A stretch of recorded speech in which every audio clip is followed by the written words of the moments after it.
dan abdu wa rasuluh.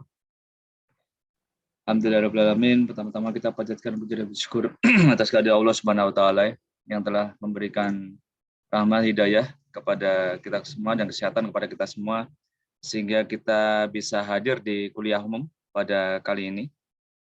Dan harapannya nanti apa yang disampaikan oleh dosen kita hari ini yaitu Pak Wahid Yunianto bisa memberikan enlightenment atau pencerahan buat teman-teman terkait dengan numerasi gitu ya. Nah, tidak lupa kita panjatkan sholawat dan salam kepada Nabi besar Muhammad Sallallahu Alaihi Wasallam. Semoga kita bisa menjaga syafaat akhir kelak. Amin ya rabbal alamin. Yang saya hormati Bapak Wahid Yunianto selaku dosen tamu kita pada hari ini. Sehat Pak ya? Alhamdulillah. Oke. Background-nya luar biasa itu, background Wahid ya. Langsung internasional. Gitu. Yang kedua yang saya hormati Ibu Nukti Faiziah selaku representatif dari Prodi. Tapi di sini Bu Nukti Faiziah adalah Sekprodi, Pak Wahid Sekprodi yang berurusan dengan pendidikan dan akademik ya, dengan akademik Bu Nukti. Nah, pada kesempatan kali ini kita akan teman-teman ini adalah pertemuan agendanya adalah pertemuan ke-14 by the way. Pertemuan ke-14 untuk mata kuliah inovasi pembelajaran matematika. Dan pada pertemuan 14 ini memang kita agendakan untuk secara kuliah umum, yaitu nanti yang dulu kita kuliah umum dengan dengan Casio, yang juga temannya Pak Wahid juga itu, dan sekarang kita dengan Pak Wahid, yaitu yang materinya ada tentang numerasi dan apa itu numerasi dan lain sebagainya. Nanti teman-teman silakan diperhatikan dan take note kalau misalnya, dan saya sampaikan nanti ada take note ya. Tolong sampaikan saya minta teman-teman take note. Dan nanti saya minta untuk, terutama di kelas saya, terutama mahasiswa kelas saya, untuk nanti hasil catatannya itu unggah di psikologi. Oke, terutama hasil catatannya nanti diunggah di psikologi. Oke, berikutnya teman-teman, agar bisa mempercepat waktu, kita minta kepada Bu Nukti Faiziah untuk memberikan sambutan terlebih dahulu. Monggo, Bu Nukti. Baik, terima kasih Pak Nafal. Bismillahirrahmanirrahim. Assalamualaikum warahmatullahi wabarakatuh. Waalaikumsalam. Ya, yang terhormat Pak Wahid Yunianto, MSc MA, yang kami hormati Bapak Ibu dosen yang hadir barangkali di sini. Saya belum cek ya tadi yang hadir ya Bapak Ibu dosen dan Pak Noval, dan yang kami sayangi teman-teman adik-adik mahasiswa. Syukur kehadirat Allah Subhanahu wa taala, alhamdulillah karena akhirnya rencana kita diijabah oleh Allah Subhanahu wa taala. Hari ini kita bisa menuntut ilmu dengan suasana yang berbeda, dengan kedatangan dari dosen luar prodi yang memiliki latar belakang luar biasa. Salawat dan salam mari kita aturkan kepada junjungan kita Nabi Muhammad Sallallahu Alaihi Wasallam. Ya, Pak Wahid, Pak Nova, rekan-rekan dosen dan teman-teman mahasiswa sekalian, alhamdulillah kita punya pembicara yang luar biasa nih, Pak Wahid Yunianto dari SEAKIM. Beliau adalah spesialis SEAKIM di sana. Hari ini akan bahas tentang numerasi. Apa itu numerasi? Bagaimana cara mengimplementasikannya, mengajarkannya? Nah, nanti kita akan dibahas. Nanti mohon Pak Wahid untuk membimbing mahasiswa kami untuk memahami itu dari teori sampai takaran, bagaimana implementasinya nanti ketika mereka jadi guru, menjadi bekal bagi mereka setelah lulus nanti. Dan untuk adik-adik mahasiswa, ya mari kita simak ini karena ini belum tentu kita dapatkan kesempatan ini untuk yang kesempatan-kesempatan seperti ini. Kita kedatangan tamu dengan spesialisasi numerasi dari SEAKIM. Teman-teman mungkin ada yang belum tahu ya, SEAKIM itu apa ya? Coba nanti ditanyakan, SEAKIM itu apa? Ya, mestinya tahu ya, anak matematika harus tahu ya Pak Noval ya? Wajib tahu. Wajib tahu, ya. Demikian, selamat belajar dan semangat belajar agar nanti apa yang kita dapatkan nanti menjadi ilmu yang barokah, dapat kita implementasikan dan menjadikan amal kebaikan bagi kita. Terima kasih. Mari kita buka dengan baca basmalah. Bismillahirrahmanirrahim. Semoga Allah melancarkan aktivitasnya hari ini dan memberikan keberkahan kepada kita semua. Terima kasih dan mohon maaf. Assalamualaikum warahmatullahi wabarakatuh. Waalaikumsalam warahmatullahi wabarakatuh. Oke, matur nuwun Bu Nukti atas sambutannya dan seperti yang tadi disampaikan oleh Bu Nukti, mendapatkan jadwal Pak Wahid ini memang susah. Jadi saya minta teman-teman untuk terutama yang di mahasiswa saya ya, terutama mahasiswa saya minta untuk take note tapi nanti dalam bentuk video. Nah, nanti saya jelaskan itu di psikologi. Oke, teman-teman. Nah, sebelum kita nanti serahkan apa terkait dengan materinya kepada Pak Wahid, saya akan sedikit memperkenalkan beliau. Saya akan sedikit memperkenalkan beliau terkait dengan kurikulum vitae. Yang pertama, tentunya beliau saat ini bekerja sebagai training spesialis, ya. Training spesialis di Samio Regional Center of Forkitab in Mathematics, itu posisinya di Yogyakarta, di Jalan Kalurang, KM 6 Sambisari Condong Catur. Dan formal education background itu beliau S1-nya di UNY dari Matematika Murni. Bedanya Bu Nukti kalau saya dengan Pak Wahid di murninya, saya di pendidikannya gitu. Nah, berikutnya beliau S2 yang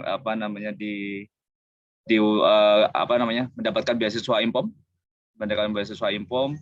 dan mendapatkan dan berkesempatan untuk kuliah di 2 kampus, yaitu di Unsri dan di Utrecht. Berikutnya beliau juga bisa lanjut juga, bukan lanjut, istilahnya ini menambah kepakaran beliau di University College London di UCL, itu universitas yang pondiang gitu ya, dan luar biasa Pak Wahid ini satu ini, mantap Pak Wahid. Berikutnya informal education, kita mengetahui saya akan bacakan yang setidaknya 3 tahun terakhir nih, karena banyak nih teman-teman. Setidaknya yang 3 tahun terakhir, yaitu pertama pada tahun 2019 beliau itu ada workshop on computational thinking, Asia Technology Conference in Mathematics LESA China. Habis itu ada workshop academic writing. Habis itu 2021 ada workshop on development item for assessment ASER Indonesia. Workshop and arts in STEM education JKU Linz Austria. Standard setting international assessment ASER Australia. Dan tentunya masih banyak lagi dari 2011 ini. Banyak sekali. Berikutnya working experience beliau tidak kalah banyak di sini ya. Dari tahun 2019 item for assessment developer Center Assessment Learning. Habis itu tahun 2020 dari numerasi modul review Center of Assessment and Learning. Dari 2014 sampai sekarang itu ada Mathematics Lecture Training Samio Kitab in Mathematics. 2018 sampai sekarang researcher Casio Education Indonesia. 2020 sampai sekarang itu Educational Consultant for Numeracy, makanya tidak salah kita mengundang beliau. Directorate of Teachers and Educational Personnel. 2021 beliau dari Japanese Mathematics Textbook Reviewer, Center for Curriculum and Books Soft Circle. Ini lebih mantap lagi karena beliau menguasai ini semua. Yang pertama dari data analysis, NVivo, SPS, Gemini Tab. Dari programming and coding ada Scratch, apa ini bacanya, Tankable ya, Arduino. Dan Office-nya dari MS-OI, dari Office, Microsoft Office, ada MS Word, MS Excel, dan MS PowerPoint. Mathematical software ada GeoGebra, Capri 3D, Capri Express, Geometry Sketchpad. Berikutnya research, setidaknya di sini, yang publikasi nanti kita akan baca. Research di sini beliau setidaknya dari 2018 itu ada Integrating Scientific Calculator di Mathematics. Habis di Mathematics, dan 2019 itu ada The Use of Spreadsheet to Learn Computational Thinking in Mathematics Lessons. 2021 ada STEM Computational Thinking Modules. Research-nya yang banyak ini, yang keren-keren, dia ada dari yang setidaknya saya akan baca dari 2019 dulu, yang ini udah banyak nih, yaitu Mathematical Investigation for Primary School. Ini disertasinya Pak Wahid ya, tesisnya Pak Wahid nih ya, kalau nggak salah ya. Ya, bagian ya? dari itu. Oke. Terus habis itu ada dengan Pak Aryadi Wijaya ya. Does research say what does research say on the use of calculator to improve Indonesian studies mathematics? Ini dipublikasikan. Ini dipublikasikan di mana nih Bu, Pak Wahid nih? Ya, bisa kita lihat ini. Berikutnya ada di sini ada conference, artikel conference, dan yang sangat fundamental dari 2 ini, beliau publish di Journal on Mathematics Education. Saat ini JME itu udah Scopus Q1 sama juga dengan Pak Ruli gitu ya, berkolaborasi dengan Pak Ruli. Dan award and achievement beliau ada research dari 2019 lagi kita baca ya, dari Alumni Grand Scheme Austria Award for STEM Village Project leader Umi Salmah. Habis itu conference grant-nya University of Tsukuba. Habis itu research grant dari UCL dan UNS, research grant dari Samio Sekretariat, research grant dari University of Tsukuba, dan research grant dari Casio Max Jepang. Wah, mantap ini. Beasiswa ini yang dirilis ini luar biasa nih. Oke, Bapak Ibu dan teman-teman sekalian. Oh ya, ini juga penting. Ini Safel tidak ada ya, ini di sini Pak. Safel, ya itu joke internal Bapak Ibu ya, itu joke internal. Jadi kita di 2018 ada apa? National Trainer System Education Directorate High School, Workshop Facilitators, 19 Southeast Asia Design Research Conference, CDR ini ya. Workshop Facilitator Konferensi Nasional Pendidikan Matematika, Facilitator College Student Go to School Batch 1 dan Batch 2. 2021 ada National Training Directorate for Teacher Education Personal Basic Education. 2022 Workshop Facilitator Art in STEM 2022 Conference Johannes Kepler University Austria. 2019 sampai sekarang ada peer review GMA, mantap. Habis itu 2019 ada British Society for Research into Learning Mathematics, jadi membernya beliau. Dan 2019 Matematika Nusantara MN Yogyakarta, atau singkatannya MN ya, Yogyakarta Advisor. Indonesian Mathematics Society, IDOMS yang kita tahu semua. Dan Perkumpulan Teacher Friendship Indonesia Cerdas PTIC. Nah, itulah teman-teman latar belakang bio yang patut kita tiru gitu, patut kita jadikan acuan dalam nanti ketika teman-teman sudah lulus, nanti teman-teman bisa berupaya seperti beliau. Dan tanpa mengurangi banyak waktu, Pak Wahid, kita ada waktu 1 jam ke depan untuk materinya, dan nanti ada mungkin sekitar 30 menit untuk tanya jawab dan diskusi gitu. Dan layar dan waktu kami serahkan penuh ke Pak Wahid Junianto. Monggo Pak Wahid. Baik, terima kasih Pak Noval atas pengenalan terhadap saya, panjang sekali. Mohon maaf, harusnya lebih singkat saja. Baik, izinkan saya untuk berbagi layar, teman-teman semuanya dan Bapak Ibu semuanya. Sebelumnya, Assalamualaikum warahmatullahi wabarakatuh. Terima kasih kesempatan yang diberikan Kaprodi dari Prodi Pendidikan Matematika UMS, dan juga Bapak Ibu dosen yang hadir pada kesempatan siang hari ini, dan teman-teman mahasiswa semuanya yang sudah meluangkan waktu di weekend, hari Sabtu masih semangat untuk belajar. Ya, saya berbagi layar sekarang. Baik, pada kesempatan kali ini kita akan belajar bersama tentang konsep dasar numerasi. Ini tadi sudah dikenalkan oleh Pak Noval, dan sekarang saya sedang mengurus program studi saya S3 di Johannes Kepler University Austria. Di situ ada program studi S2 dan S3 di bawah STEM didaktik jika teman-teman nanti mau S2 di sana. Tapi kalau mau bagus ya di University College London. Baik, ketertarikan saya di Realistic Mathematics Education, pemudahan matematika, problem solving, pembuatan assessment, ya regional assessment di Asia Tenggara, ada Marwa, CPLM, mirip PISA untuk level Asia Tenggara, pembuatan AKM, kemudian kemarin soal untuk ujian ASN P3K Guru Matematika, dan juga soal PPG Prajabatan. Jadi nanti adik-adik jika mau PPG Prajabatan pasti akan menghadapi soal yang saya kembangkan. Kemudian yang terakhir digital technology, jadi penggunaan teknologi untuk pembelajaran matematika. Langsung saja tentang numerasi, teman-teman semuanya. Apa itu numerasi? Mungkin bukan hal yang baru lagi, gitu kan? Tapi di lapangan masih ada miskonsepsi yang beredar, gitu. Jadi apa itu numerasi? Sebelum kita ke sana, saya mohon teman-teman semuanya untuk berkunjung ke menti.com, kemudian memasukkan kode berikut ini. Silakan ke menti.com, kemudian kodenya adalah 27532674.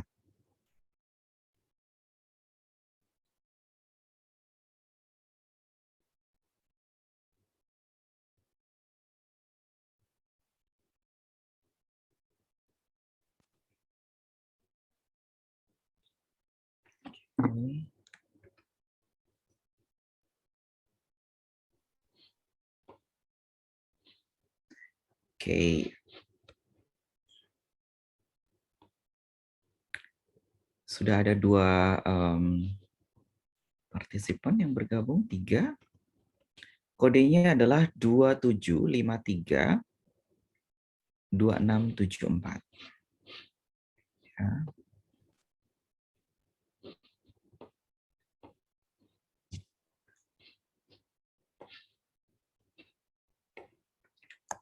7, 53, 2.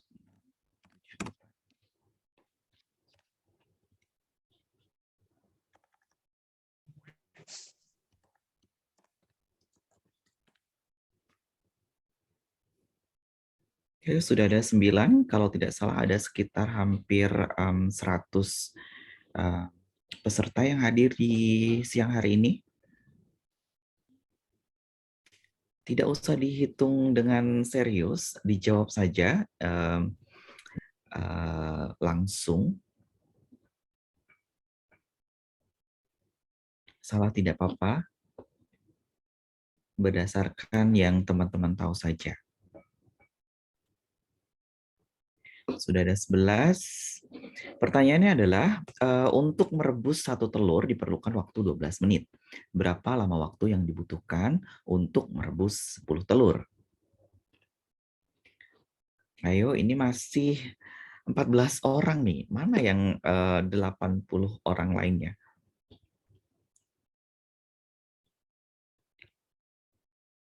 Bisa menggunakan handphone.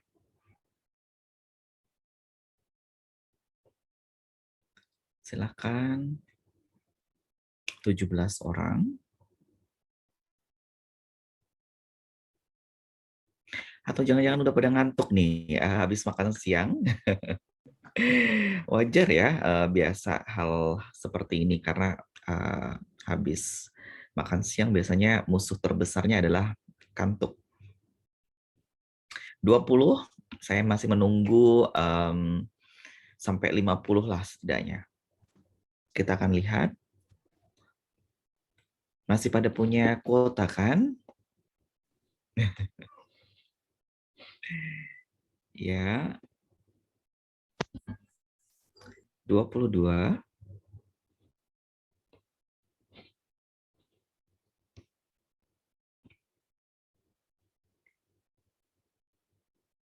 23. Ayo, tidak usah dibuat pusing, tidak perlu menggunakan kertas dan pensil untuk mengerjakannya. Langsung ditebak berdasarkan intuisi. Nah, itu salah satu number sense yang harus dikuatkan di numerasi. Bisa tidak teman-teman menggunakan hal itu untuk menjawab pertanyaan pertama ini? Untuk merebus 1 telur diperlukan waktu 12 menit. Berapa lama waktu yang dibutuhkan untuk merebus 10 telur? 29, ayo terus naik. Silahkan teman-teman semuanya ke www.menti.com ya. 31, 32,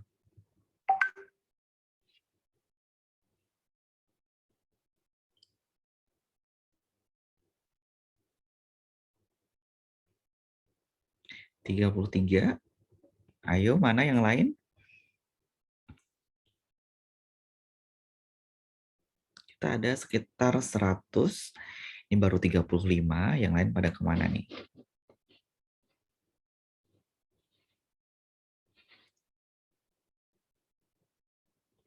Linknya ada di www.menti.com, bisa di browsing, kemudian kodenya ya adalah 27532674 ya. 37, 38, 39, oke, hampir 40. Ayo, mana 40-nya? Oke, saya akan coba perolehan sementara hasil jawaban teman-teman semuanya. Ya, kita akan lihat berapa lama waktu yang dibutuhkan untuk merebus 10 telur. Ya, di sini berdasarkan infografis ini yang besar adalah jawaban paling banyak atau respon yang paling banyak. Di sini masih ya 11-12 ya, 12 menit masih mendominasi dan disusul oleh 120 menit ya. Jadi masih hampir berimbang antara 12 dan 120 menit. Nah, jawaban yang benar sebenarnya berapa? Ya, ini malah ada yang menjawab 1 menit. Ini main sulap ini kayaknya ya. Untuk 1 telur aja 12 menit, 10 telur dia hanya 1 menit. Ini luar biasa sekali. Dari segi kerasionalan, yang jawabannya 1 menit, pastinya tidak mungkin ya dari informasi yang kita punya, karena untuk 1 telur aja butuh 12 menit.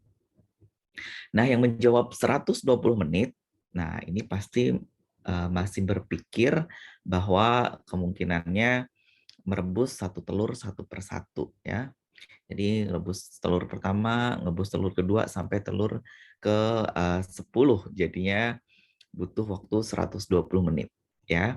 Jadi pada kenyataannya kita kalau merebus telur itu jadi satu di wadah yang sama yang bisa menampung beberapa telur atau banyak telur ya. Nah, ini ternyata hampir mirip dengan apa yang saya berikan ke pembekalan kampus mengajar kemarin. Masih banyak sekali mahasiswa yang menjawab 120 menit atau 2 jam bahkan. Dan itu sangat tidak wajar melebus 10 telur selama 2 jam. Nah, ini terbukti bahwa reasonableness atau kemasuk akalan kita menjawab dan memahami soal ditambah dengan literasi membaca itu kita masih relatif rendah ya. Jadi yang benar masih di sekitar 12 menit ya, atau enggak lebih dikit gitu boleh ya, karena telurnya mungkin tersusun ya dari bawah dan atasnya 2 layer, atau kalau wadahnya besar semuanya di dasar semua itu bisa uh, uh, selama 12 menit ya. Baik, itu soal yang pertama, pemanasan ya. Sekarang yang kedua mungkin lebih menantang lagi. Yang kedua, kita mempunyai 1 liter air bersuhu 40 derajat Celcius dicampur dengan 2 liter air bersuhu 60 derajat Celcius. Maka suhu campurannya adalah, silakan seperti tadi diketikkan berapa suhu campurannya.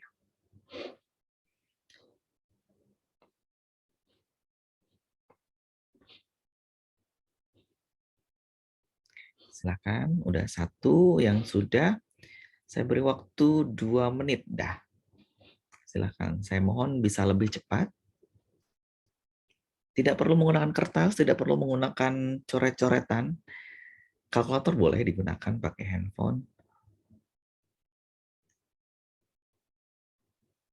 Silakan jawaban spontan saja, karena itu menunjukkan kebenaran dan kevalitan saat ini.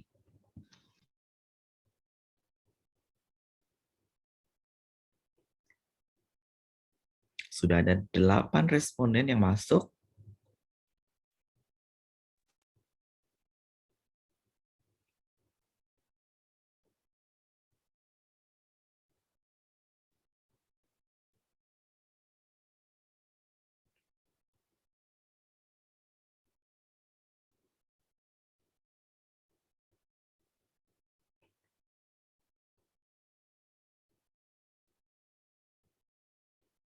Enam belas, 17.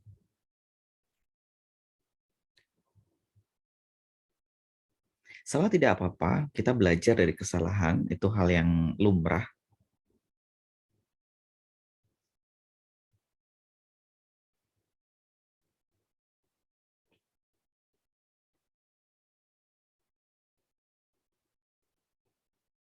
Dua 22, mana yang lain mungkin masih menghitung dan mengerjakannya, ya. Tidak perlu dipikirkan serius, spontan saja jawabannya.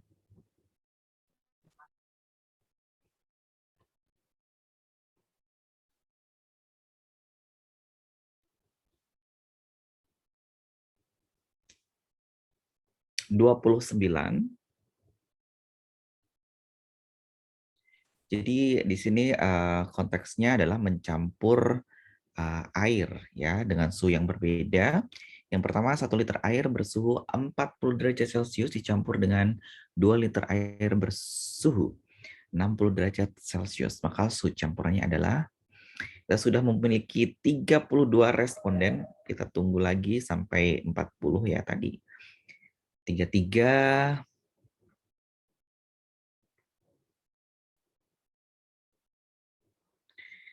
Salah enggak apa-apa, nanti biar Bapak Ibu dosen seperti Pak Noval itu biar bisa membina teman-teman semua ya, membinasakan. Ya, dibina beneran ya. Oke. Baik, sudah ada 35, 36, mana 4 lagi. 1 liter air, 40 derajat Celcius, kemudian dicampurkan dengan 2 liter air bersuhu 60 derajat Celcius. Maka suhu campurannya adalah berapa? Oke, 38. Kita coba buka perolehan sementaranya. Oke. Yang paling besar dan mendominasi masih 50 dan 60 ya. Jadi dua jawaban ini merupakan jawaban paling banyak yang dijawab oleh teman-teman semuanya.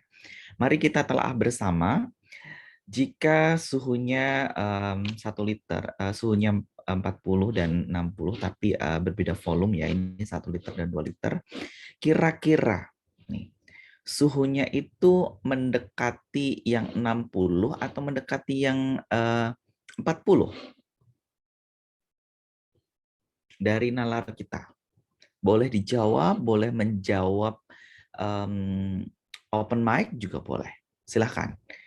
Kira-kira kalau misalnya kita punya suhu 40 dan 60,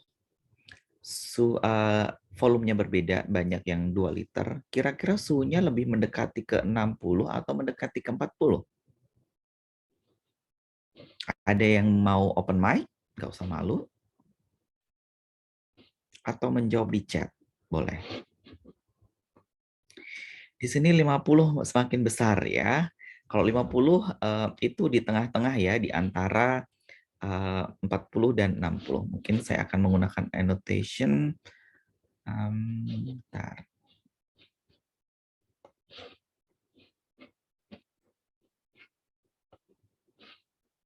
Ternyata tidak bisa saya menggunakan annotation.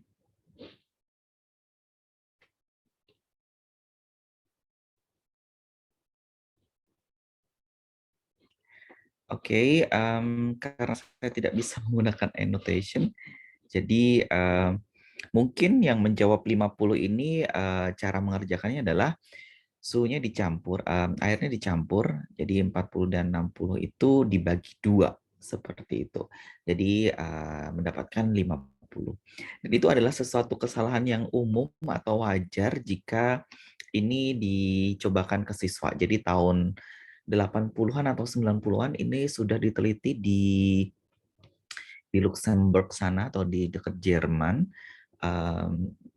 di daerah sana. Setahu saya juga kesalahannya seperti ini, mencampur suhu air dan siswa hanya semata-mata mencampur suhunya, kemudian membagi 2 seperti itu.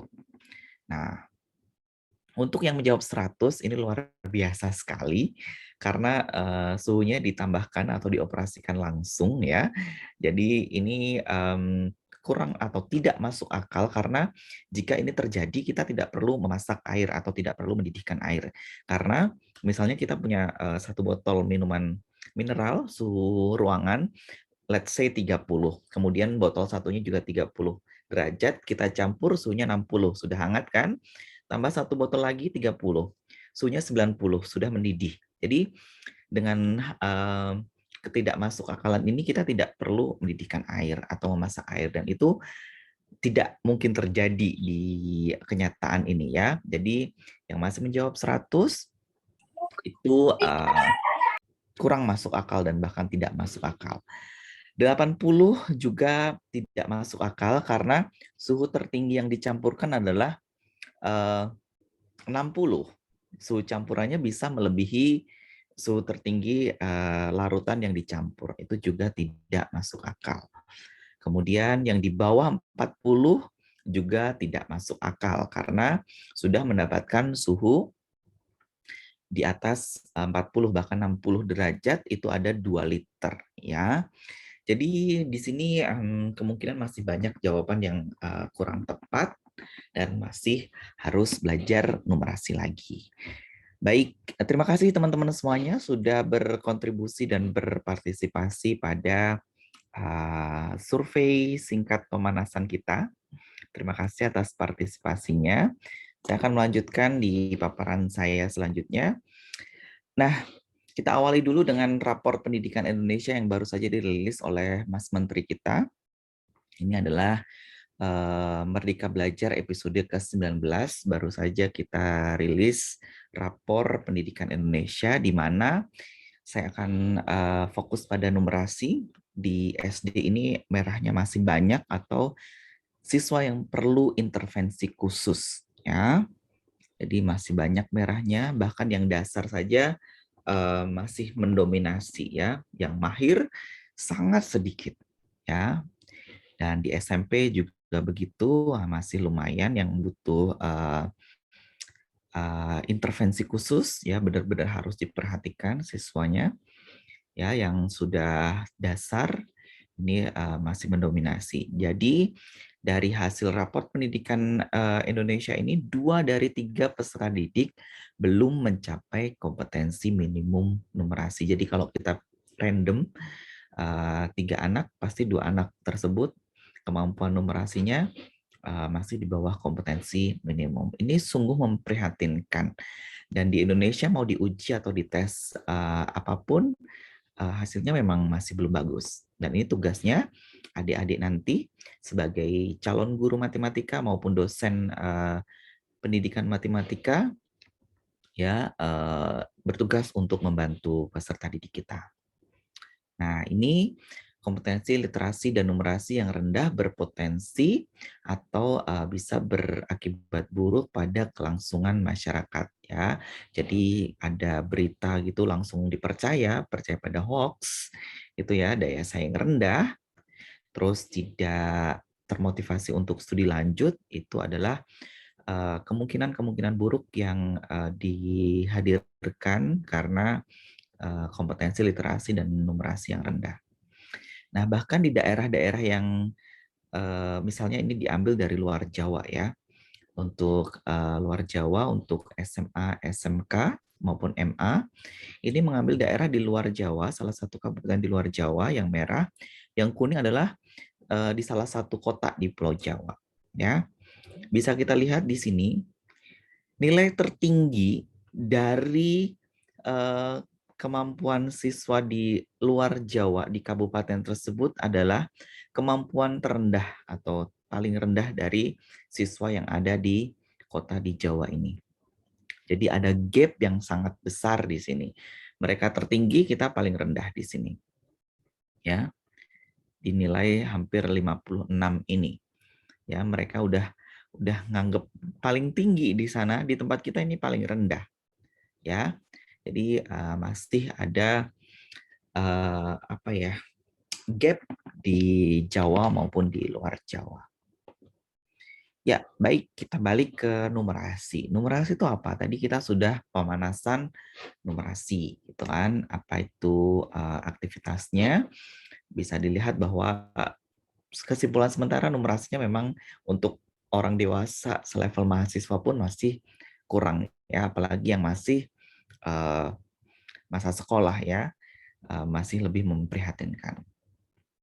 Nah, numerasi itu banyak orang yang miskonsepsi masih berhubungan hanya dengan bilangan dan operasinya. Jadi kalau mendengar kata numerasi, yang terpikirkan adalah hitung-hitungan, angka, atau bilangan, seperti itu. Nah, padahal numerasi itu lebih luas daripada numbers. Mungkin terpengaruh dari unsur num ini ya, erat dengan numbers gitu, padahal tidak hanya bilangan dan operasinya. Jadi apakah matematika itu sama atau berbeda dengan numerasi? Menurut teman-teman sama atau beda? Silahkan dituliskan di chat box, ya boleh. Kira-kira sama atau beda? Silahkan, di situ ada fitur chat box ya. Numerasi versus matematika, apakah mereka sama atau berbeda? Silahkan di chat box. Tidak usah ragu, sejauh pemahaman teman-teman saja. Silahkan. Apakah numerasi sama dengan matematika ataukah mereka berbeda? Boleh dituliskan di chat box-nya ya. Di situ ada fitur yang teman-teman bisa menuliskan gagasannya. Silahkan. Sama atau beda? Silahkan diketikkan sama atau beda.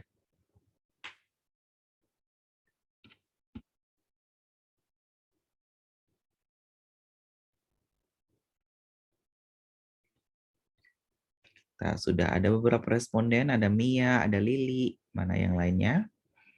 Aliana. Oke, ada yang lain lagi? Nah, Shiva, Fernando, Naili, Nafali, Harda. Dari beberapa responden awal ini jawabannya masih serempak ya, berbeda. Saya belum melihat jawaban yang sama. Ya, ada Heti. Baik, jika teman-teman menganggap itu berbeda, lantas di antara beberapa pilihan ini, teman-teman cenderung di nomor, karena tadi berbeda ya, jadi cenderung di nomor 1, atau 3, atau 4, atau 5. Silahkan.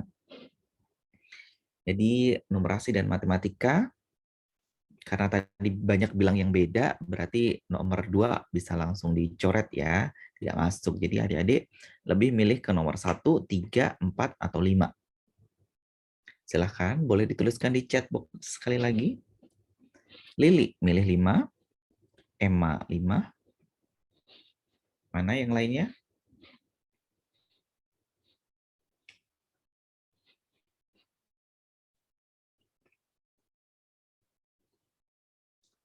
Silahkan, berdasarkan keyakinan teman-teman. Nggak apa-apa sekarang berbeda pilihan atau salah gitu kan. Nanti setelah sesi ini jadi dapat pemahaman lebih. Abdillah 5, Harda 5 lagi.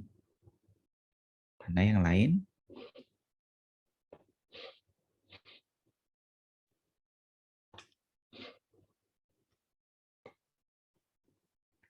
Lima.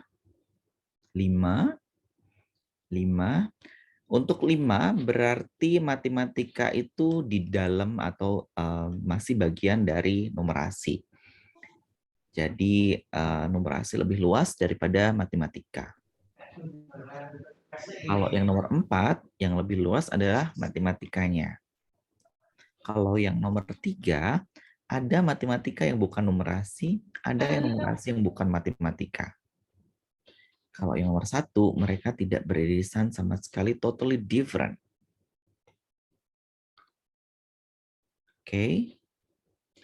Semuanya masih serempak 5, 5, 5. 5, belum ada yang lain. Apakah teguh pada pendiriannya? 5 semua. Saya belum melihat pilihan jawaban lain yang diberikan ya. Semuanya masih banyak yang 5. Adakah yang memilih 4? Tidak usah ragu atau malu, enggak apa-apa, berbeda pendapat. Silahkan.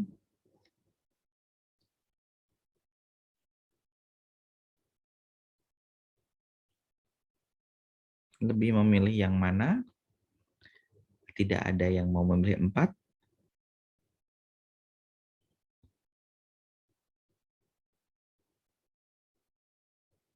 Yakin tidak ada yang memilih 4? Oh, ada, mulai.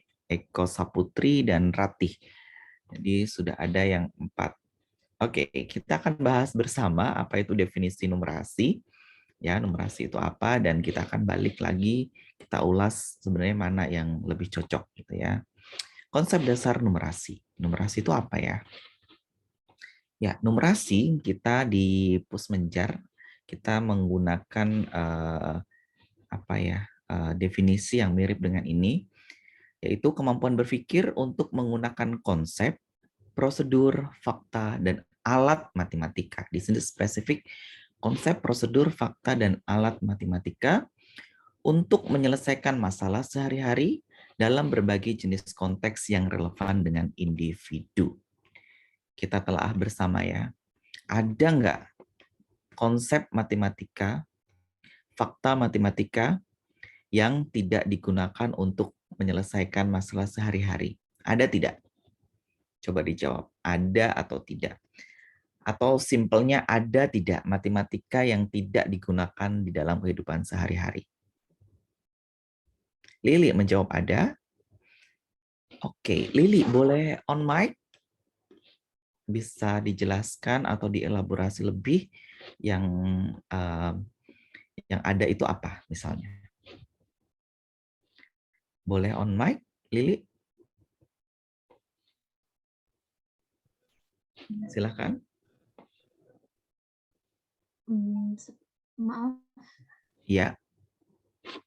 kalau menurut saya itu seperti misalnya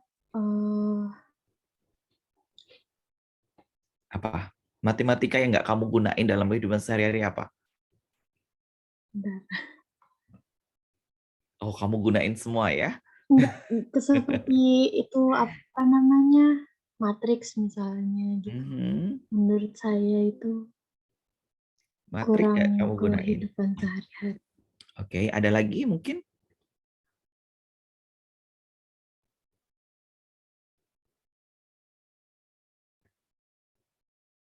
Kamu gunain akar negatif 1 nggak? Enggak, Kalau negatif 1 kamu gunain nggak? enggak sih sebenarnya. Kalau ngukur suhu? Ngukur suhu. Iya ya, ngukur suhu. Iya ya. Kalau akar negatif 1? Akar negatif 1 sepertinya enggak. Enggak kan? Berarti kamu percaya bahwa ada konsep matematika yang tidak digunakan untuk menyelesaikan sehari-hari ya? Ya, saya Kamu percaya. tadi pilih 5 atau 4 atau 3? 5, Kak. 5.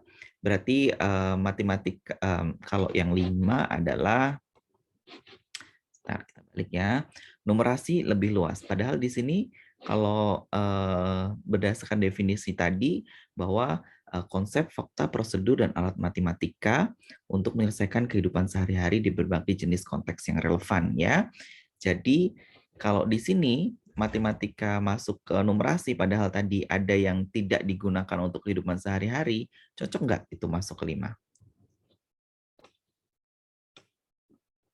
Enggak, berarti cocoknya ke 3. Cocoknya ke? 3.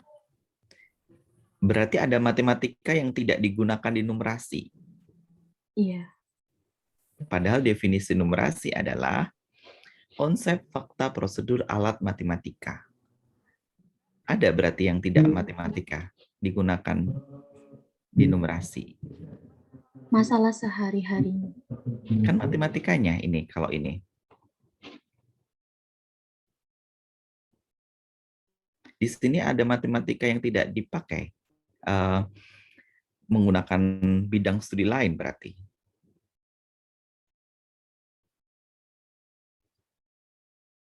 Cocok nggak? Enggak.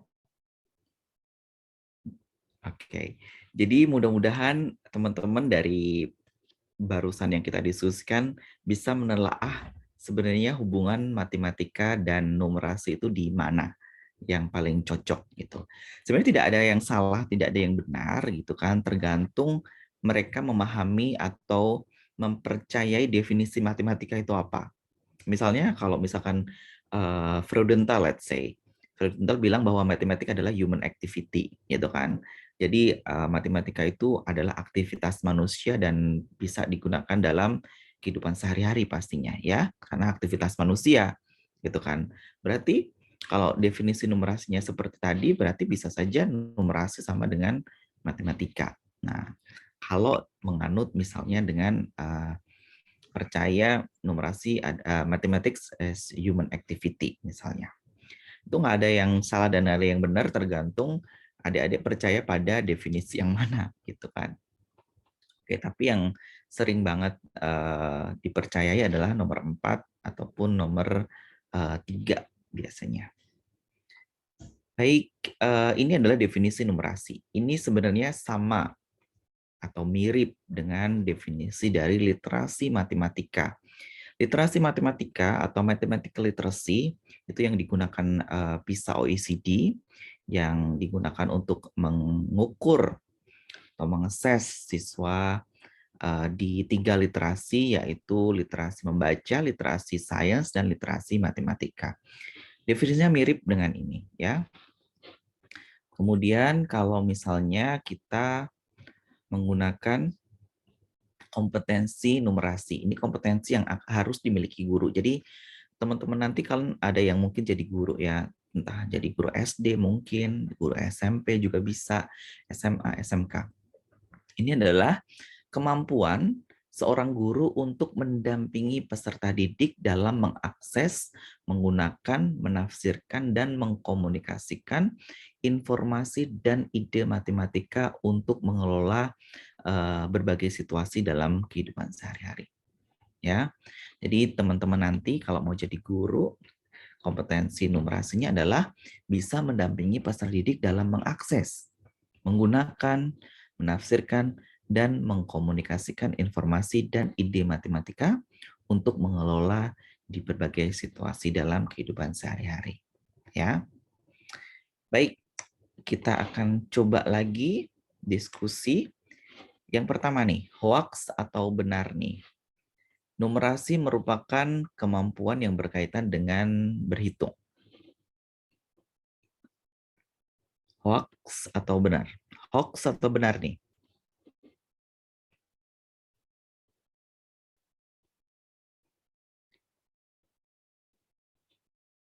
Oke.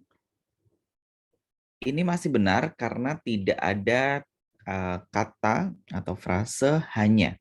Numerasi hanya merupakan kemampuan yang berkaitan dengan berhitung. Kalau itu hoax. Tetapi kalau numerasi merupakan kemampuan yang berhubungan dengan berhitung, benar. Ya. Kalau ada tambahan hanya, salah. Oke, nomor 2. Numerasi merupakan kemampuan untuk menggunakan matematika di dalam kehidupan sehari-hari. Benar atau hoax? Berdasarkan definisi tadi, adik-adik harus bisa menjawab ya. Ini benar atau hoax? Benar. Oke, numerasi hanyalah istilah lain dari matematika. Nah ini nih. Bisa jawab nggak nih nomor 3? Ayo dijawab yang nomor 3. Benar atau hoax?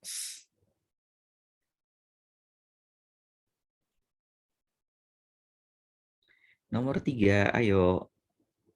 Numerasi hanyalah istilah lain dari matematika. Mana nih mahasiswanya nih?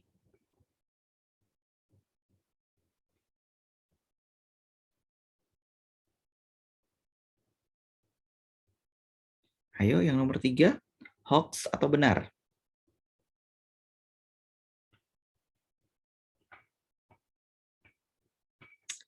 Kita dapat Fauzan hoax, Mia hoax, Lili hoax, Arif juga hoax. Oke. Jadi dari paparan tadi sudah dapat pemahaman ya bahwa numerasi itu tidak sama dengan matematika, tetapi samanya dengan literasi matematika. Ya. Yang keempat, numerasi adalah kemampuan mengapresiasi dan memahami informasi yang disajikan dalam bentuk tabel, grafik, atau bentuk lainnya. Ini teman-teman cenderung apa nih? Hoax atau benar nih? Pertanyaan nomor 4. Sekarang saya ketikkan 4 dulu. Sekarang yang 4. Yang 4. Kira-kira hoax atau benar? Numerasi adalah kemampuan mengapresiasi dan memahami informasi yang disajikan dalam bentuk tabel, grafik, dan bentuk lainnya. Ayo lagi, spontan saja jawabnya, tidak usah terlalu dipikirkan mendalam. Salah tidak masalah.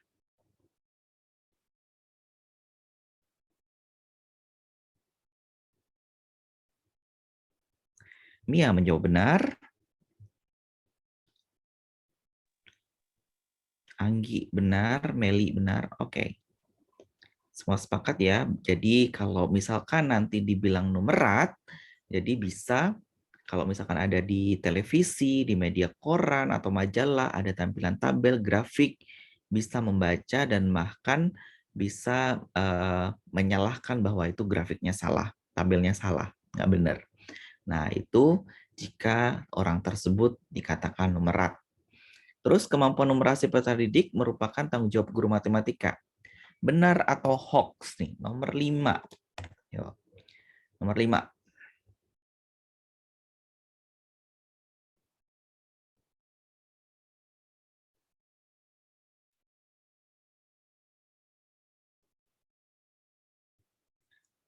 Nomor 5. Banyak yang menjawab hoax. Baik, jadi tugas untuk meningkatkan atau menumbuh kembangkan kompetensi atau kemampuan numerasi siswa kita bukan hanya tanggung jawab guru matematika, tetapi guru mapel lain pun juga bertanggung jawab, ya.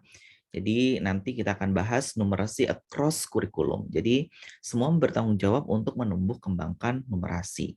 Jadi ini bukan hanya tugas guru matematika. Jadi teman-teman aman nih nanti yang mau jadi guru matematika, bukan tanggung jawab kalian saja. Nomor 6 sekarang. Literasi matematika merupakan kemampuan bernalar secara matematis untuk merumuskan, menggunakan, dan menafsirkan matematika untuk menyelesaikan masalah di berbagai konteks dunia nyata.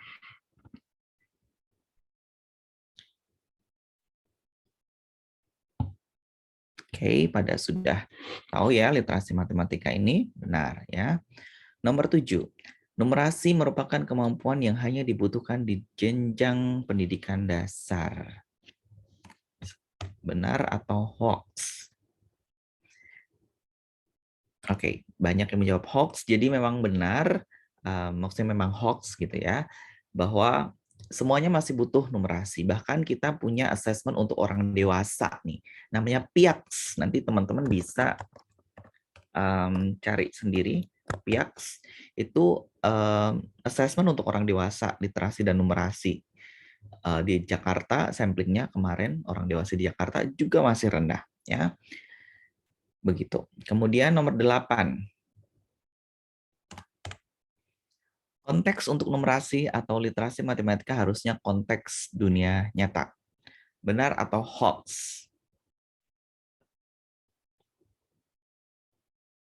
Nih, konteks nih. Benar atau hoax? Ayo nomor 8. Kalau nomor 8 nih pada mikir dulu nih. Coba nih. Benar atau hoax?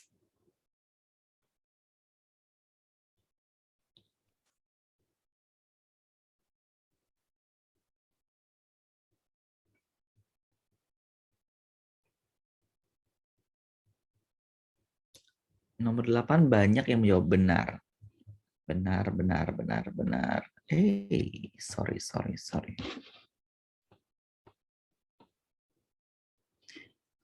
Oke, banyak yang menjawab benar. Padahal kalau kita berbicara tentang assessment di PISA dan juga di AKM, itu ada konteks saintifik. Konteks saintifik itu bisa dari konteks science, lintas domain ya, bisa juga matematika murni. Jadi tanpa konteks dunia nyata bisa. Jadi kalau di sini ada kata-kata haruslah, berarti tidak benar dong. Ya, itu mohon dipahami bahwa konteks saintifik itu mencakup matematika murni. Dan matematika murni kan tidak harus konteks dunia nyata ya. Seperti itu. Oke, nanti bisa dilanjutkan karena kita waktunya juga terbatas ya, nanti takut tidak cukup. Saya akan lanjutkan saja. Oke, nah awal mula numerasi populer. Jadi ada dokumen yang namanya Cochrane Report, itu dari Inggris sana. Tahun 82, saya pun belum lahir. Pak Noval juga mungkin belum lahir. Ya, teman-teman juga saya sarankan untuk baca Cochrane Report karena orang pendidikan matematika sering banget mensitasi Cochrane Report. Teman-teman juga harus mulai baca referensi-referensi yang bagus. Karena di Singapura pun pendidikannya itu reformasinya juga menggunakan hasil dari Cochrane Report ini. Ya. Jadi awal mula numerasi populer itu didefinisikan di Cochrane Report yaitu kenyamanan terhadap bilangan. Nah, ini mungkin yang membuat definisi numerasi tadi hanya sebatas bilangan, padahal ada kata dan kemampuan menggunakan matematika secara percaya diri terhadap tuntutan kehidupan sehari-hari dan pemahaman informasi yang disajikan dengan istilah matematika. Nah, jadi memahami definisi numerasinya dulu mungkin baca Cochrane Report-nya terbatas gitu ya. Cuman kenyamanan terhadap bilangan. Ya, adik-adik, teman-teman sudah nyaman belum terhadap bilangan atau nyaman sama ayangnya? Oke, jadi kalau sudah nyaman berarti suka ya. Jadi sama bilangan udah nyaman. Oke. Nah, kalau sudah bergeser di kamus itu istilahnya menyempit gitu, hanya sebatas kemampuan menggunakan bilangan dan operasinya. Maka tidak salah bahwa banyak orang yang mempunyai miskonsepsi, kesalahpahaman karena mungkin dari kamus ini gitu kan, kemampuan menggunakan bilangan dan operasinya. Nah, kalau misalkan di Akara itu adalah badan di Australia sana yang berhubungan dengan kurikulum dan asesmen dan riset, ya, itu mendefinisikan numerasi sebagai kemampuan untuk mengenali dan memahami peran matematika di dunia nyata dan memiliki watak dan kapasitas untuk menggunakan secara sadar pengetahuan keterampilan matematika. Nah, misalkan kemampuan yang sadar nih, misalnya Pak Noval mau berangkat ke kampus, ke UMS, dia harus berangkat dari rumah jam berapa, misalnya mau naik KRL, dia harus sampai di KRL di stasiun jam berapa dan mengambil jadwal yang jam berapa. Nah, itu sadar gitu. Jadi bisa memperkirakan waktu yang ditempuh menggunakan matematika. Kan ini matematika sederhana ya. Jadi itu sadar gitu. Jadi kalau yang nggak sadar, udahlah berangkat asal gitu. Nah, bisa jadi tidak terlambat, bisa jadi terlambat. Nah, itu berarti tidak sadar. Ya, seperti itu. Kemudian kalau dari Australia sendiri, dari Akara yang 2020, kalau dikatakan orang yang memiliki kemampuan numerasi itu jika seseorang memiliki pengetahuan dan keterampilan untuk menggunakan matematika secara percaya diri pada bidang pelajaran lain di sekolah maupun di luar sekolah, yaitu kehidupan sehari-hari. Ya. Hal ini juga sejalan dengan Alberta Education dari Kanada. Ya.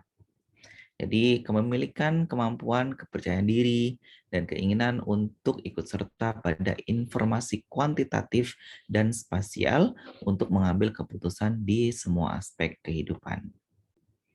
Kalau dari OECD PISA 2018 yang digunakan untuk asesmen tahun 2022 ini sama dengan yang tadi ya, kemampuan seseorang untuk bernalar matematis dan untuk memformulasikan, menggunakan, menginterpretasikan matematika untuk menyelesaikan masalah di berbagai konteks dunia nyata. Hal ini menyangkut penggunaan konsep, prosedur, fakta, dan alat matematika untuk menjelaskan fenomena. Jadi sama dengan definisi numerasi ya. Oke, selanjutnya. Nah, kalau kita bicara tentang PISA, karena literasi matematika, ini basisnya menggunakan ini, pemodelan matematika. Jadi ada konteks dunia nyata, harus ditranslasikan terlebih dahulu ke dunia matematika, dikerjakan di dunia matematika, ditranslasikan balik lagi ke dunia nyata, apakah sudah sesuai hasilnya, sudah bisa diterima atau belum. Kalau belum, dimodelkan ulang, ya. Seperti itu. Jadi soal-soal di PISA itu ada beberapa soal yang mengeses pada tahap pertama, yaitu dari dunia nyata itu dia bisa tidak memahami, mentranslasikan ke pemodelan matematikanya, dunia matematika. Yang kedua, apakah siswa bisa mengerjakan di dunia matematika, ya? Apakah yang terakhir siswa bisa mentranslasikan balik? Sesimpel itu biasanya soal di PISA. Nah, ini kalau AKM, ini AKM numerasi ya, digunakan untuk mengukur kompetensi mendasar atau minimum yang diperlukan peserta didik kita, siswa kita untuk dapat hidup secara produktif di masyarakat. Nih definisinya ya, di Pusmenjar 2020. Kemampuan berpikir menggunakan konsep, prosedur, fakta, dan alat matematika, bla bla bla. Tadi di awal. Nah, jadi di sini ada matematika di luar sekolah dan di sekolah. Kira-kira sebelum saya berikan contoh, ada tidak teman-teman yang bisa memberikan contoh matematika di sekolah dan matematika di luar sekolah? Ada tidak? Volunteers, silakan. Mana nih mahasiswa pendidikan matematika UMS? Harus berani ya, mana? Volunteer yang mau open mic? Silahkan menyebutkan satu matematika di sekolah dan matematika di luar sekolah.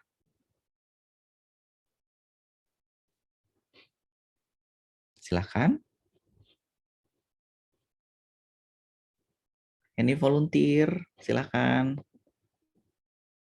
Nggak usah malu, nggak usah takut salah. Atau saya panggil satu-satu nih. Mahasiswanya Pak Noval siapa nih? Saya panggil. Itu sudah ada itu Pak, kayaknya Pak. Oke. Di chat. Dari Mia, Belum ya? matematika di sekolah, Prolin, program linier. Yang di luar sekolahnya apa? Mia bisa open mic nggak? Halo, apakah suara saya terdengar, Pak? Oke, terdengar Mia. Silahkan sebutkan Iya. matematika di sekolah dan di luar sekolah. Kalau menurut saya, matematika di sekolah tadi kan yang program linear. Kalau matematika di luar sekolah itu kayak kehidupan di pasar, langsung kayak pedagang itu ngejumlahin, nggak perlu menggunakan pemisalan X dimisalin ini, Y dimisalin ini. Jadi kayak langsung penjual langsung menghitung gitu. Mungkin kira-kira seperti itu, Pak. Kalau persamaan dan perbedaannya apa kira-kira? Kalau dalam segi persamaan, mungkin persamaannya sama-sama mereka menggunakan penjumlahan ya. Penjumlahan. Lalu kalau dalam perbedaannya itu kalau di matematika di sekolahan itu menurut saya lebih kompleks karena cara jawabnya kan sama yang tentang program linear itu. Itu mereka itu lebih tersusun. Kalau bedanya nanti kalau di luar sekolah itu langsung aja, nggak pakai teori, tapi langsung ketemu gitu jawabannya. Entah semisal ditanyain balik itu ya pokoknya gitu biasanya gitu. Nah ini saya mau tanya, misalnya nih ada soal di sekolah nih yang digunakan di pembelajaran di sekolah. Misalnya nih ya, Andi membeli roti seharga 7.500 dengan uang 10.000. Berapa uang kembalian Andi? Kira-kira cara menjawabnya gimana kalau di sekolah?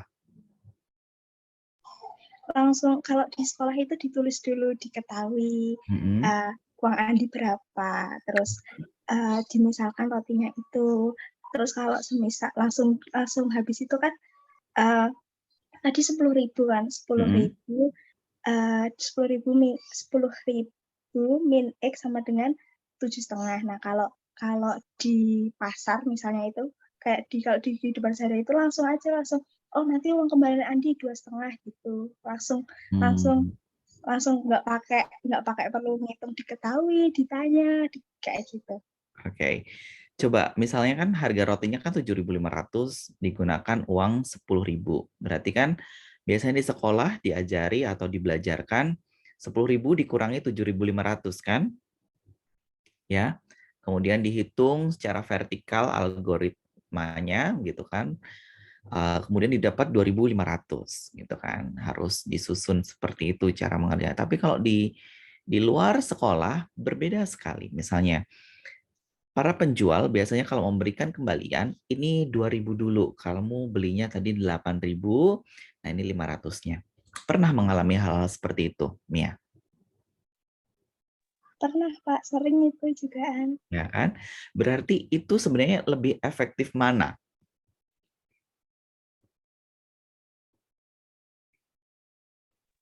Diajari prosedur 10.000 dikurangi 7.500, mungkin siswa salah error, ada yang meletakkannya salah gitu kan, akhirnya mengurangkannya salah, berbeda dengan yang di pasar atau di warung. Ini kamu tadi misalnya belinya 8.000, berarti ini saya kembalikan 2.000, ini 500-nya gitu.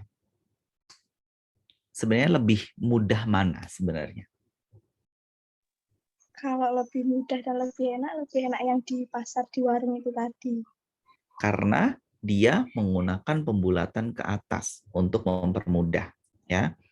Jadi ini yang akan tumbuh dengan baik itu yang digunakan tuh yang seperti ini di kehidupan sehari-hari. Jadi itu ini namanya masuknya adalah mental calculations ya. Dia menggunakan kalau 8.000 maka harus kembali 2.000. Oke, berarti kalau 7.500, oke, tinggal tambahin 500 gitu.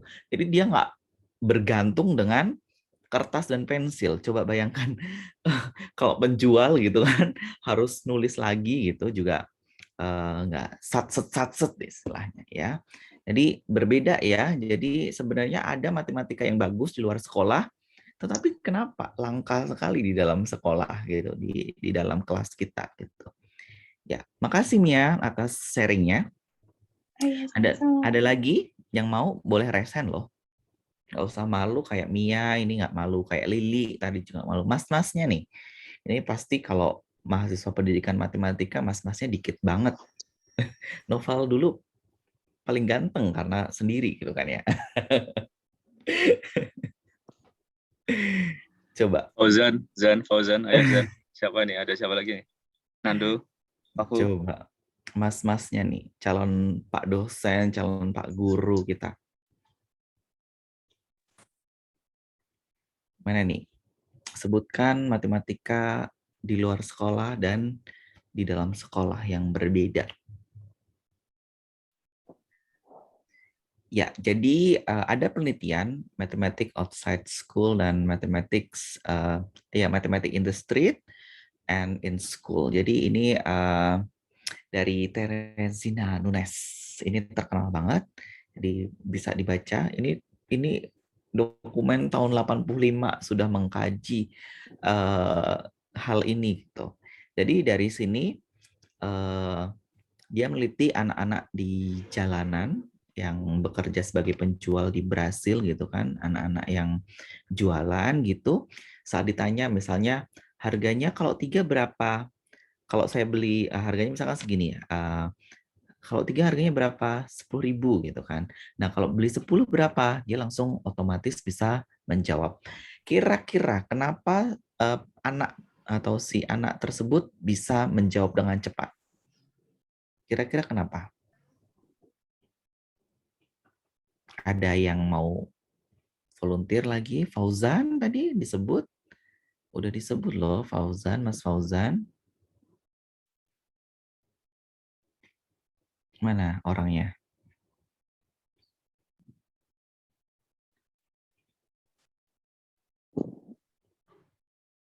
Yuk Mana teman-teman. nih Fauzan? Kenapa Banyak sebenarnya yang lebihnya nih. kenapa anak tersebut bisa menjawab dengan cepat saat ditanya calon pembeli?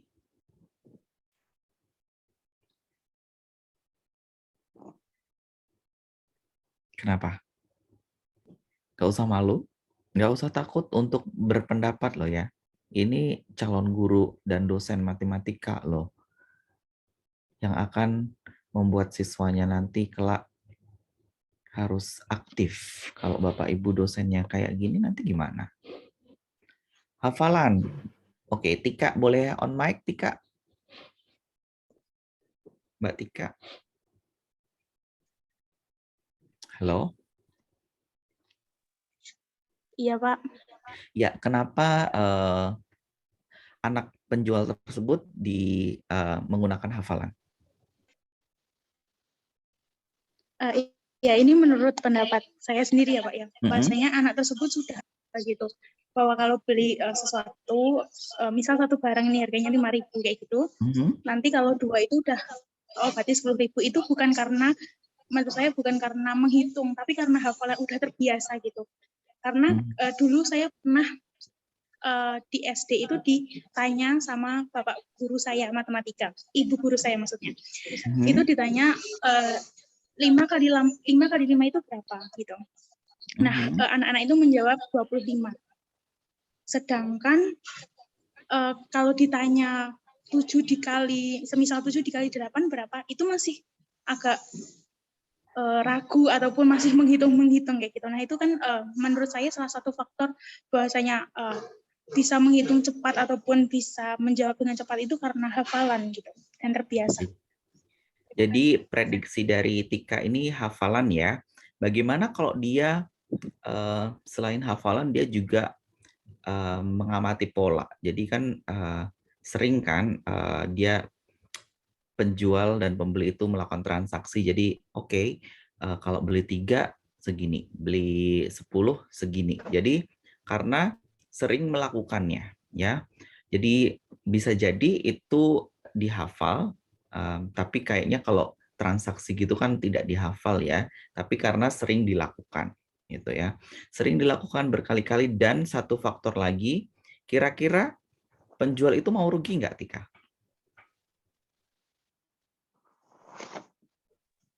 Enggak, Pak. Penjual nggak mau rugi kan, berarti dia tidak boleh salah hitung kan, dia tidak boleh asal ngomong harga kan. Jadi karena ada tuntutan yang lebih tinggi gitu kalau matematika sudah berhubungan dengan konteks jual beli seperti ini, pasti tidak mau rugi. Nah di sini juga diteliti bukan suster ya, perawat. Jadi perawat-perawat itu saat dikasih soalnya itu misalkan dosis, kalau ada anak segini sakit ini dosisnya segini.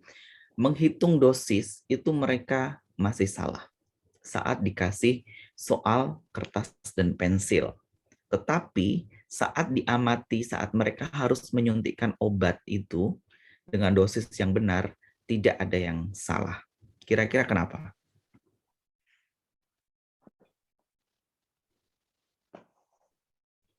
Kira-kira kenapa? Selain Mbak Tika, ada lagi siapa nih?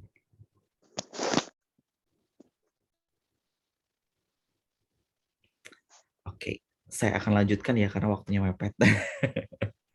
Oke, jadi karena tuntutan penggunaan matematika itu tuh lebih tinggi gitu, harus hati-hati karena berhubungan dengan nyawa seseorang di rumah sakit sedang sakit. Nah, bedanya di dalam kelas itu resiko-resiko ini tuh tidak ada gitu loh, hampir tidak ada. Bedanya tuh seperti itu. Kalau salah ya udah salah, nggak rugi, nggak mati gitu loh.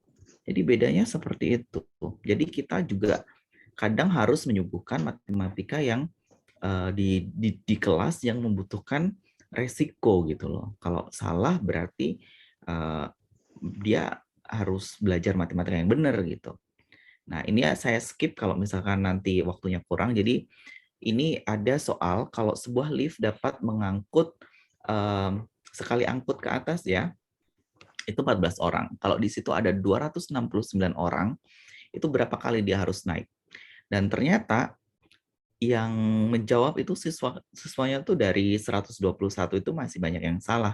Menjawabnya 20, 17, ini masih banyak yang menjawab 19 dan 19, kemudian menjawab 20 itu hanya 55 saja.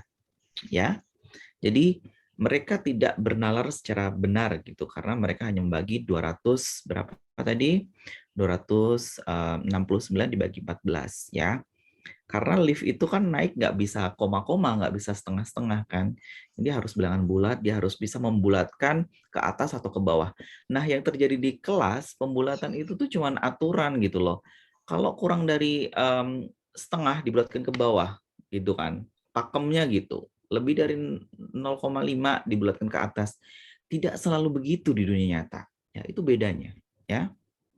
Gitu. Nah, perhatikan gambar berikut teman-teman.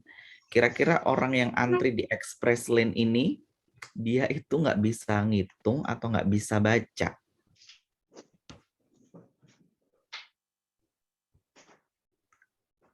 Dia numerat tidak?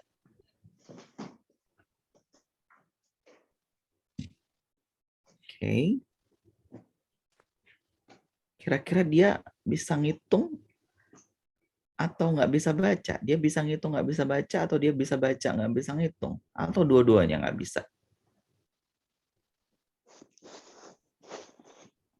Ini apakah orang numerat ini yang ngantri segambreng ini di express lane? Biasanya express lane itu terbatas untuk 10 item atau kurang dari itu, ya. Berarti orang ini bisa dikatakan belum numerat, ya. Nah, ini ada kasus juga. Kira-kira kalau misalkan adik-adik lagi di antri di supermarket, antri di nomor 3, nomor 4, nomor 5, atau nomor 6? Boleh dituliskan? Ke-3, ke-4, atau ke-6?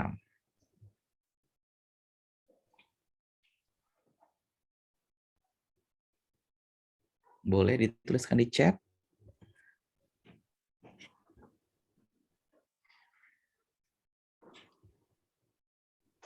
Kira-kira kalau mau antri di belakang ibu-ibu berkaos merah ini, atau antri di bawah di belakang mbak-mbak yang bercelana putih, atau di belakang mas-mas yang berbaju hitam. 3, 4, 5, 6. Silakan.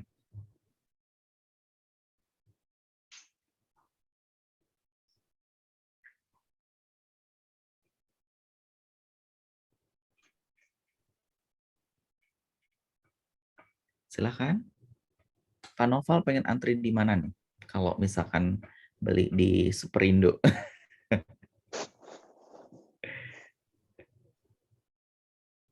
5, 6.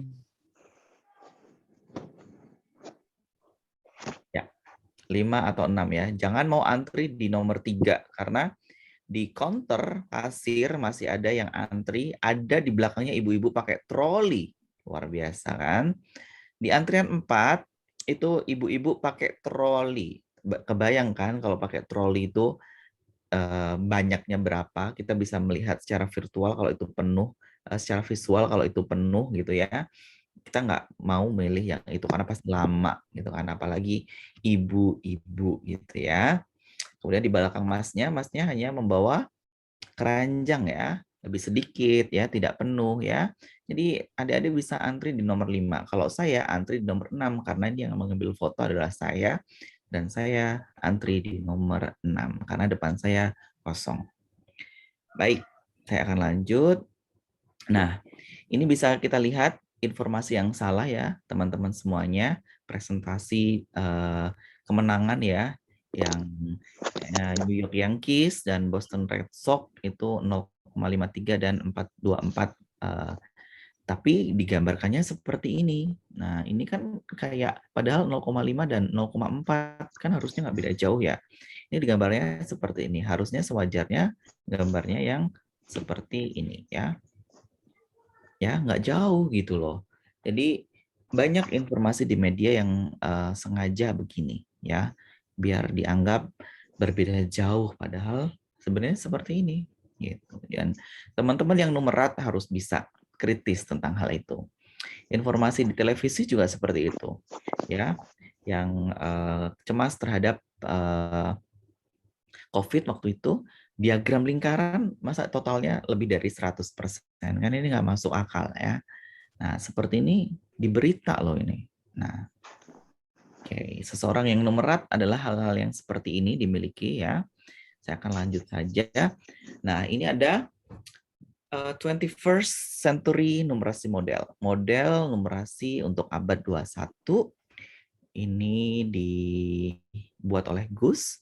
Ya, jadi ada konteks, di sini ada konteks citizenship, personal, social work, tool, alat-alat matikanya bisa representational kayak grafik, kayak kertas berpetak, terus model-model di paper itu, tabel itu representational, physical bisa jangka busur, penggaris, ya, digital itu bisa bermacam-macam alat digital kayak program-program software dan sebagainya.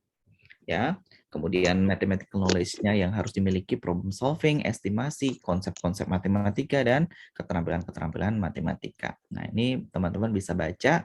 Sayangnya bukunya nggak gratis, ya, bisa di-download sendiri. Oke. Apa pembelajaran di kelas matematika sehingga menghasilkan peserta didik yang numerat? Ya, ini saya skip aja. Saya skip karena waktu. Oke. Lingkungan yang seperti apa yang dapat mendukung bertumbuhnya disposisi positif.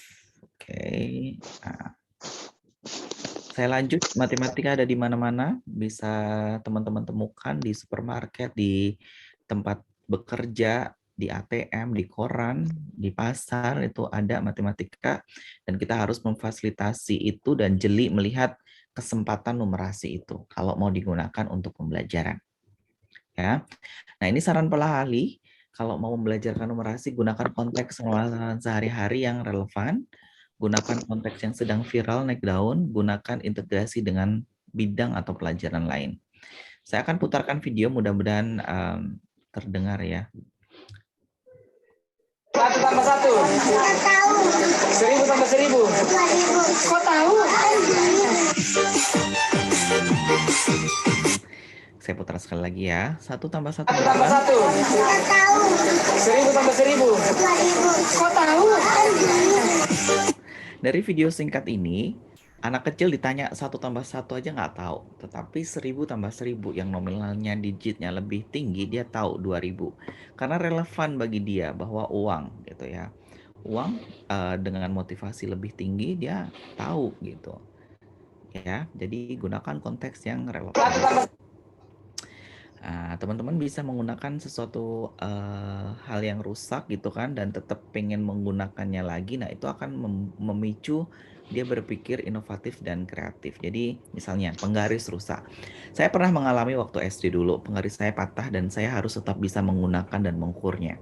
Saya bisa menggunakan itu dan itu bisa dicobakan untuk melatih penggunaan alat matematika. Ya.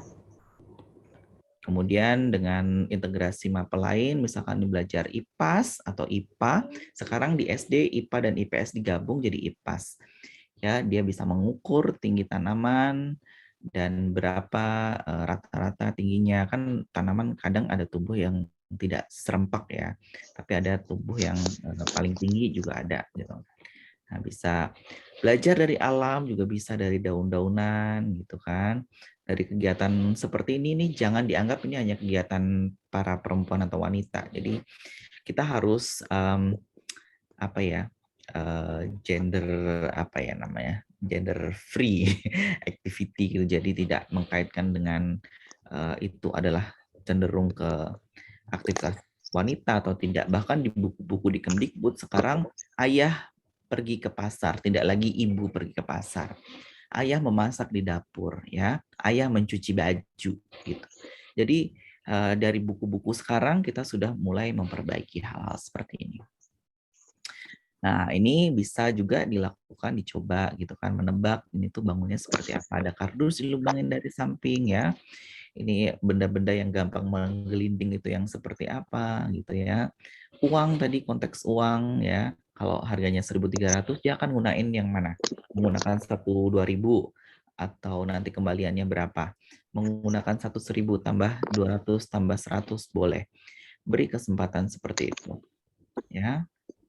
Estimasi kalau misalkan ada kolam seperti ini, ada bangku panjangnya 2,1 meter, kira-kira kelilingnya berapa? Itu bisa digunakan untuk melatih kepekaan numerasi. Numerasi across kurikulum atau numerasi lintas mapel Ini juga sudah dicobakan di guru SD ya. Di sini ada videonya.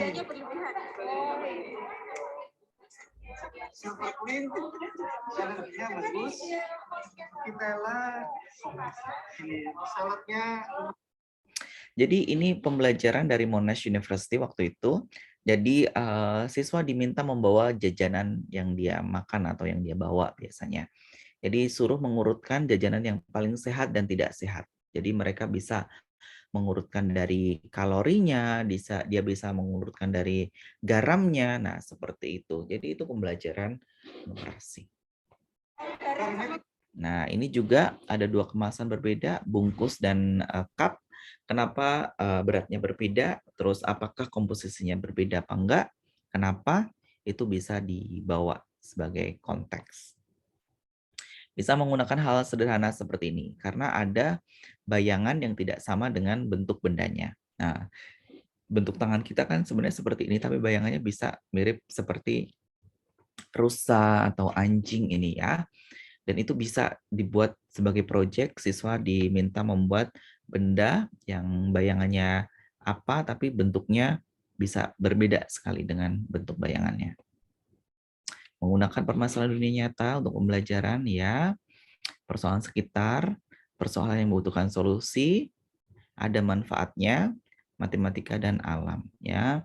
Yang viral misalkan masker dulu, hand sanitizer, PPKM, penutupan jalan ya, suruh mendesain masker, mendesain tenda ya, bisa juga mendesain alat cuci tangan yang tidak bergantian menyentuh kerannya ya, penutupan jalan, mana jalan yang harus ditutup, mana yang lebih efektif ditutup, itu bisa didiskusikan dengan siswa.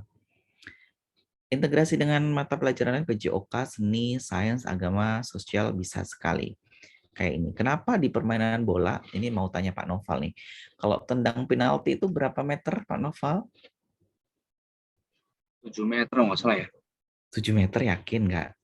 7 langkah apa 7 meter saya lupa. Ayo. Iya, anak 1 meter. basket, Pak. Wah, ini pemain basket sih ya. Jadi kenapa tidak dekat sekali tendangan penalti itu? Kira-kira kenapa? Pak Noval, kira-kira kenapa jarak penalti itu nggak 5 meter atau 3 meter? Terkait dengan resiko ini, powernya?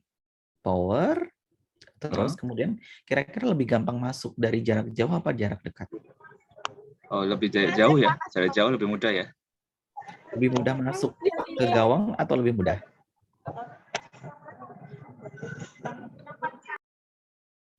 Gimana solusi? Kalau dari jauh, kira-kira kipernya punya waktu untuk bergerak ke kanan, ke kiri, ke atas, ke bawah nggak? Iya, kalau dari jauh, kipernya lebih enak ke bergeraknya gitu ya. Kalau Dia dari lebih dekat gitu, dia lebih mudah menutup gitu. Ya. Mungkin kayak gitu. Jadi kenapa permainan itu dirancang dengan jarak tertentu, pasti dipertimbangkan dan ada probabilitas matematikanya supaya lebih menantang, tidak terlalu mudah. Nah, itu merancang permainan tuh seperti itu. Ya, jadi ada kaitannya. Dan dulu kalau kita belajar olahraga ya sudah fact bahwa jaraknya segini, ukuran lapangan segini, begitu. Nah, dengan seni bisa dikaitkan dengan hal-hal seperti ini ya. Ini impossible object, nggak bisa dibuat benda nyatanya. Ini garis ini sebenarnya lurus jadi berbelok. Kemudian integrasi dengan misalnya dengan agama ya. Misalkan kapan Idul Fitri dan Nyepi itu di hari yang sama? Kapan? Kapan Idul Fitri dan Natal itu jatuh di hari yang sama? Itu bisa ditanya. Ya.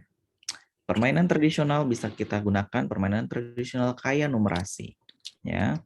Ini permainan-permainan yang kaya numerasi.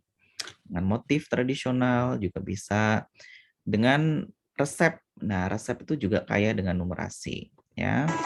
Lah nek kowe jauh-jauh kok aku piye, Man? Ya, jauh-jauh. Alat matematika, penggaris, busur, tabel, kalkulator, GeoGebra, Excel, Desmos, dan lain-lain, teman-teman mahasiswa harus bisa menguasainya ya. Teknologi juga harus bisa. Mungkin itu yang bisa saya bagi teman-teman dan Pak Noval semuanya. Jika ada pertanyaan boleh sekali. Ya. Ya, kita masih ada waktu sekitar 15 menitan, teman-teman. Ada yang mungkin mau ditanyakan? Mungkin teman-teman ada yang mau ditanyakan terkait dengan materi numerasi? Seperti tadi disampaikan oleh Pak Wahid tadi itu. Jadi secara prinsip kita bisa melihat bahwa dia terkait dengan bagaimana kita sadar akan matematika di sekeliling kita, Pak Wahid. Dengan bisa menyadarkan, dengan sadar akan itu intinya kita bisa lebih mudah gitu menyelesaikan permasalahannya. Teman-teman, mungkin ada yang mau disampaikan? Ada yang mau ditanyakan? Silakan. Ini saatnya saya ngoprek-ngoprek lagi nih Pak Wahid. Nah, ayo semuanya open cam. Woi. ini nih calon dosen Ini, matematika. karena ini atau... bukan seminar, jadinya saya bebas ngoprek-ngoprek, Pak. Tapi kalau seminar enggak ini. Yo, teman-teman, silakan. Mungkin ada yang mau ditanyakan? Lutfia, mungkin Dili, Tia, Stika, atau siapa Indah, Anggi, Mutia. Silakan ya. Jika ada pertanyaan Happy, atau yang ingin dikonfirmasi. Atau ada yang mau ditanyakan, konfirmasi. Teman-teman. Oke, nanti atau jangan mungkin kaget di sini ya. ada Bu Sri Rezeki, Pak Wahid. Iya, ada Mbak Jeki. Juga ini, ya. Oke, nanti kalau misalkan calon guru atau calon dosen kayak gini nanti jangan kaget kalau ketemu siswa yang ditanya ada pertanyaan nggak ada yang mau jawab, ya. Oke, itu karena karma yang kalian lakukan saat masih jadi mahasiswa kayak gini. Karma. Ya. Waduh tuh, wah. Ada yang barusan sih. Oke, teman-teman, yuk ada yang mau tanyakan? Besok nggak usah ngeluh kalau tanya ke siswa, ada pertanyaan, diem semua. Nah, iya tuh. Ayo. Oke, teman-teman, mungkin dari Bapak Ibu dosen, mungkin ada yang mau disampaikan? Siapa nih?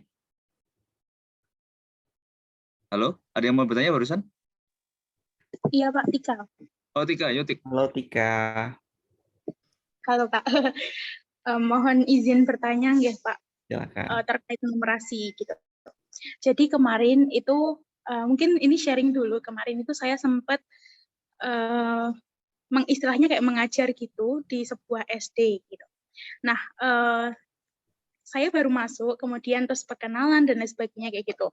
Sampai di pembelajaran inti, saya bilang bahwasanya kita pada kesempatan hari ini kita mau belajar matematika ataupun kita belajar numerasi gitu. Lebih tepatnya kita belajar menghitung kayak gitu. Nah, dari situ siswa itu kan belum saya beritahu nanti konsepnya kita belajarnya gimana ataupun materinya apa itu belum. Tapi siswa itu udah mengeluh nggak mau belajar berhitung, susah kayak gitu. Terus saya tanya kayak kenapa kok susah dan lain sebagainya kayak gitu, saya tanya alasannya dan mereka bilang bahwasanya matematika itu susah, numerasi itu susah, menghitung itu susah dan banyak juga alasannya. Yang penting bisa digarisbawahi bahwasanya mereka dasarnya itu belum kuat. Nah, bagaimana ya Pak solusinya seperti itu? Karena kemarin itu saya juga menemukan siswa itu udah di kelas atas, di sekolah dasar tuh di kelas atas, di kelas 4 atau 5, dia itu masih bingung atau masih belum bisa perkalian, pembagian seperti itu. Jadi belum begitu lancar untuk operasi hitung, begitu Pak. Nah itu kan kalau di kelas atas, menurut saya itu udah Pak, istilahnya ketinggalan gitu. Padahal materinya udah lumayan juga, udah sulit-sulit, apalagi dia dasarnya aja belum tahu kayak gitu. Baik. Terima kasih Pak. Terima kasih Dek Tika, Mbak Tika. Jadi luar biasa sudah memiliki pengalaman mengajar. Sebenarnya ini malpraktek, nggak boleh. Karena belum jadi dokter, belum boleh punya pasien. Ya, tapi nggak apa-apa. Belajar. Oke, jadi ikut kampus mengajar 3 berarti? Iya Bapak. Berarti pernah ketemu saya dong. Kalau ikut Zoom, kalau nggak ikut Zoom berarti nggak ketemu saya. Jadi saya membekali kampus mengajar 3 dan besok kampus mengajar 4 saya masih membekali. Jadi masalahnya karena dia takut dulu dengan kata matematika ataupun numerasi atau hitungan itu, jangan dengan model anak-anak hari ini kita akan belajar matematika, jangan. Anak-anak hari ini kita akan bermain. Hari ini kita akan melakukan eksperimen gitu. Jadi jangan anak-anak kita akan hari ini belajar matematika, tujuan pembelajarannya adalah jangan gitu ya. Itu nggak penting dan siswa nggak paham. Kamu sebutin tujuan pembelajaran dan macam-macam gitu. Siswa nggak akan paham. Jadi anak-anak kita akan bermain gitu kan. Nah, di Etika saya akan tunjukkan beberapa website yang bisa digunakan untuk membuat matematika di SD itu menyenangkan. Saya share screen lagi ya. Oke, jadi bisa mengakses, bentar ya. Dulu. Nih misalnya. Jadi Math Playground ya, Math Playground ini dirancang untuk aktivitas-aktivitas matematika ataupun numerasi yang menyenangkan gitu. Misalnya saya akan tunjukkan ya yang menyenangkan seperti ini, perkalian. Dengan bermain. Dulu kita mungkin zaman saya dan Pak Noval ya masih punya permainan ini, tapi kalau adik-adik ini kayaknya udah nggak punya. Namanya apa? Zuma kalau dulu tempat saya Zuma. Nah, kan ini dari yang lebih rendah dulu ya, 12. Jadi targetnya bilangan berapa dikalikan berapa supaya hasilnya 12. Jadi kalau punya 1 harus cari 12. Nah, kalau punya 3 cari 4. Nah, kalau punya 12 kali 1. Ini salah satu gamenya ya, Zuma. Terus kemudian ada berbagai macam game lainnya yang menarik gitu, tebak-tebakan dan tidak apa ya, tidak seram gitu matematikanya gitu, lebih menyenangkan. Misalkan yang gampang lagi yang menyenangkan apa ya, balapan gitu. Balapan. Jadi dia bisa membuat gas, memberikan gas gitu ya, lebih cepat kalau misalkan dia benar gitu. 2 kali 2 4. Nah, kalau yang ini, game yang ini dia meminta mobilnya untuk mengarah ke jawaban yang benar. Jadi misalkan ini. Kalau game yang lain tentang racing juga ada. Jadi dia harus menjawab yang benar. Nah, misalnya ini.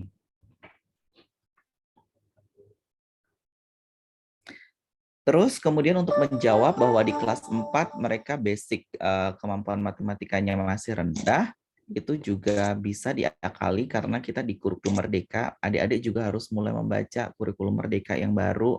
Kita punya bahasan tentang teaching at the right level ya. Bentar ya, saya akan tunjukkan. 2 kali 1 2. Maka udah saya maju. Nah, kemudian 6 kali 4 24. 10. Nah, hal seperti ini bisa digunakan. Jadi biar mereka nggak takut ya, jangan lagi menggunakan aduh anak-anak kita akan belajar matematika gitu. Kita akan belajar ini, jangan gitu. Kemudian untuk anak-anak yang tadi kelas 4 kemampuan menghitungnya masih rendah, itu bisa ada treatmentnya. Di kampus mengajar 3 boleh ditambahkan treatment di luar pembelajaran ya, dikasih ekstrakurikuler.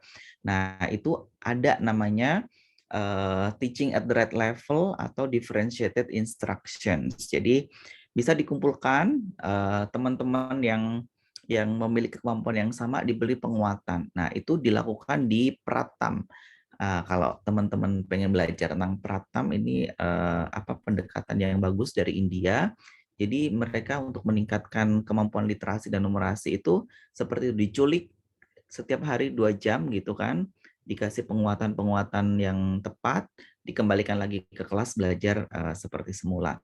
Nah, kalau tidak bisa menculik siswa selama 2 jam tadi, bisa setelah pembelajaran ya. Itu dikumpulkan, nanti saya akan tunjukkan Pratam ya. Teman-teman bisa belajar Pratam. Ya. Nah, di sini Pratam yang ini ya. Ya, teman bisa belajar. Jadi sebagai guru, teman-teman tuh bisa melakukan pembelajaran terdiferensiasi di kelas itu, kemampuannya berbeda-beda, bisa melakukan hal yang berbeda-beda, bisa berdasarkan gaya belajar, bisa berdasarkan tingkat kemampuannya, bisa berdasarkan hal lainnya sesuai kebutuhannya. Jadi kita harus memikirkan teaching at the right level karena di kurikulum Merdeka kita harus berpihak pada murid, ya. Seperti itu. Ya, ini Pratam ya, teman-teman bisa akses. Mudah-mudahan jelas ya Mbak Tika dan sudah penarikan sekarang ya berarti. Sudah ya? Oke. Ada Sudah, lagi? Pak. Masih ada 5 menit mungkin? Oke, teman-teman, satu lagi pertanyaan. Ada? Saya, Lili? Pak, mau Oke, izin Lili, bertanya. silakan Boleh. Lili. Jadi kemarin kan waktu kampus mengajar itu kita disuruh mengikuti GBB guru berbagi dan belajar. Ada di salah satu pertanyaan itu seperti ini, Pak. Jadi umur 7-10 tahun memiliki kemampuan masuk mengerti numerasi atau belum. Nah, itu kebetulan saya itu masih bingung Halo Lili. jawabannya itu apakah bisa dikatakan sudah memiliki numerasi atau belum. Halo Pak, jaringan saya Lili, putus ya. Lili, iya, apa barusan jaringannya kayak menggema gitu ya? Coba sekali lagi aja. Ya, jadi waktu kampus mengajar, saya ikut mengisi guru berbagi dan belajar. Di salah satu pertanyaan, ada pertanyaan seperti ini. Untuk anak kelas 1 sampai kelas 2, jika memiliki kemampuan untuk berhitung, apakah itu termasuk dalam numerasi? Itu saya masih ragu dengan jawaban saya sendiri. Kalau saya memilih jawaban sudah termasuk memiliki numerasi. Tapi saya ingin tahu yang benarnya itu kalau untuk siswa kelas 1 sampai kelas 4 itu benarkah udah memiliki numerasi dengan kemampuan hanya bisa menghitung gitu, Pak. Itu saja sih pertanyaan dari saya. Kalau Monggo, Pak Wahid. masih Oke, terima kasih. Saya sepenangkap saya ya, karena tadi lumayan ini. Jadi kemampuan berhitung itu hanya sebagian saja dari domain matematika di numerasi ya. Jadi kalau hanya bisa menghitung, tapi tidak bisa, misalnya nih, kamu bisa nggak 4 kali 5 bisa dapat 20, tapi kalau ditanya, kalau saya punya 4 kantong, satu kantong diisi 5 biskuit atau 5 permen, berapa semuanya gitu. Kalau nggak bisa, berarti dia belum numerat. Dia bisa kemampuan berhitung, tapi dia belum numerat. Dia bisa skill matematika, prosedur, tapi dia belum bisa menggunakannya di kehidupan sehari-hari atau di dalam konteks ya. Jadi dia belum numerat sebenarnya gitu. Jadi tapi itu butuh, kemampuan itu butuh. Cuma pembelajaran kita zaman dulu kan belajar prosedur dulu dihafal, baru soal cerita di pengayaan. Nah itu salah ya, harusnya dimulai dengan sebuah konteks dulu untuk membangun konsep skillnya tadi dengan konteks gitu ya. Kalau di RMS seperti itu. Tapi kalau masalahnya ditanya dia sudah memiliki kemampuan numerasi, iya bagian dari numerasi. Tapi kalau dibilang numerat, dia belum gitu. Itu sih. Oke. Mantap. Oke, ini berhubung sudah tinggal 2 menit, Pak Wahid, saya minta last statement. Numerasi itu apa, esensinya itu apa, dan bagaimana secara inti, bagaimana mengajarkan atau meningkatkan numerasi bagi siswa. Oke, pada intinya adalah numerasi itu adalah kemampuan dasar ya, kemampuan dasar esensial yang bisa ditumbuh kembangkan di semua mapel dan memang butuh fondasi matematika. Dan supaya matematika tidak ditakuti, ya, maka tugas teman-teman di kelas matematika harus bisa membawakan matematika itu berguna dan bermanfaat. Jadi ada beberapa tujuan pendidikan matematika, salah satunya adalah supaya matematika itu bermanfaat. Jadi teman-teman bisa baca lagi di kurikulum terbaru di CP Matematika itu ada tujuan pembelajaran matematika itu apa saja. Buat matematika itu menyenangkan supaya mereka suka. Kalau mereka suka, mereka mereka suka dan mereka tahu kegunaannya, mereka maka akan memiliki atau terjun di bidang matematika ataupun sains. Jadi kita memiliki generasi yang bagus gitu. Kemudian numerasi ini ada di mapel apapun. Jadi kesempatan numerasi atau numerasi demand itu ada. Jadi silahkan teman-teman menggali kira-kira hal-hal atau aktivitas apa di mapel lain juga untuk membantu nanti guru-guru mapel lain untuk bisa membantu menumbuh kembangkan numerasi. Dan numerasi adalah sesuatu yang menyenangkan, seperti tadi sudah saya contohkan, mengurutkan snack yang sehat, terus banyak modul numerasi yang bagus, aktivitas yang bagus. Teman-teman hanya butuh membaca dan membuka resources yang bermanfaat itu, ya. Mungkin dan tetap selalu menginspirasi karena kalian adalah calon dosen dan guru matematika dan selalu belajar dan berinovasi. Itu Pak Noval. Amin. Thank you Pak.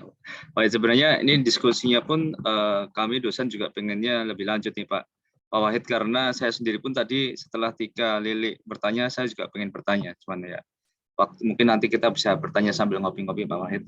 Nah, berikutnya nanti Pak Wahid ya, kami juga mohon jika nanti kita ada mungkin kerjasama lain terkait dengan workshop mungkin, terkait dengan seminar, terkait dengan riset, terkait dengan pembelajaran atau pengabdian, mohon Pak Wahid untuk tidak sungkan untuk bisa berkolaborasi juga dengan kami. Gitu. Itu Pak Wahid dan teman-teman.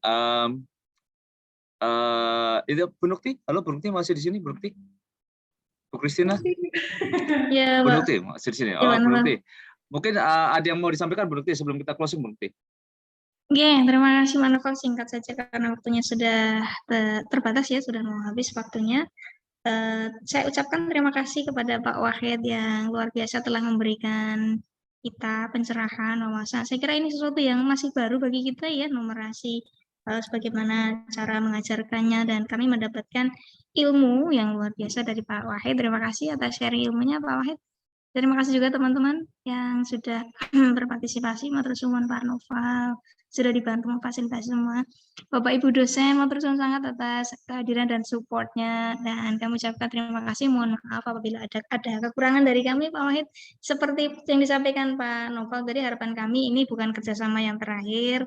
Ya, semoga nanti kita bisa bekerja sama lagi, bisa berjoin lagi dalam kegiatan-kegiatan lain, mungkin penelitian dan lain-lain seperti yang disebutkan Pak Noval. Matur suwun sangat, mohon maaf. Assalamualaikum warahmatullahi wabarakatuh.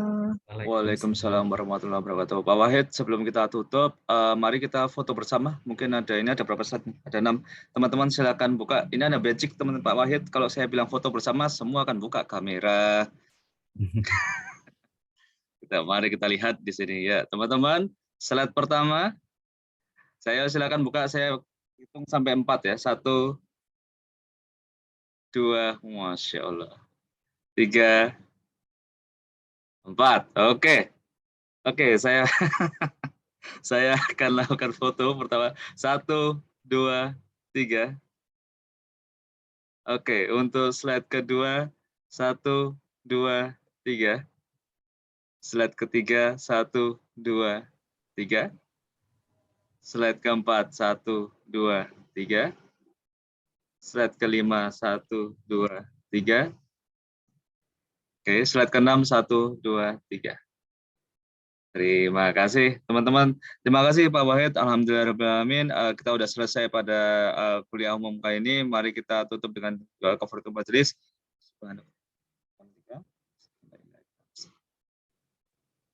Terima kasih. Assalamualaikum warahmatullahi wabarakatuh. Pak Wahid, matur nuwun sangat. Assalamualaikum Kapan kita? Terima kasih Pak Wahid. Ya, saya di sini dengan Pak Wahid ngobrolnya formal sekali ya. Ya. Assalamualaikum Pak Wahid. Thank you Pak Wahid.